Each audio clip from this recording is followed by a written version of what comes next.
आज्ञा सुकून foundation foundation of Mankind बहुत बढ़िया हिसाब रे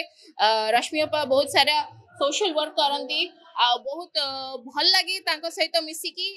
से जो जिनस मैंने भाभी चिल्ड्रेन मानक वुमेन मानक पुरुष मानक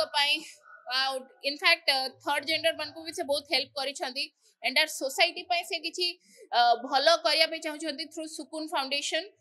सोशल वर्क रे सेमिति आगामी दिन में आगे एगे जातु अपा मोर समर्थन अच्छी बहुत भल लगुच वेल देखो मु कहबा जदि मु जदि हाँ किंतु मु जदि कहबा पई चाहिबी मु निहाती भाबरे मु तो विभिन्न समाज सेवी संस्था सहित जड़ित हेकी रही तो मु गोटे जगार मु सब बेले मु काम करिले गोटे ही सेक्टर ऑफ सोसाइटी हेल्प हेबो जदि मोते जो ठाकुर जो मते आशीर्वाद देइछंती एज अ सेलिब्रिटी फेस मोर वाइड फैन फॉलोइंग अछंती ओडिसा सारा तो मु सब जगह बुली की काम करिया चाहे आ ता भितर गोटे जगह मते सुकून जोठी मिले सेटा होची सुकून फाउंडेशन।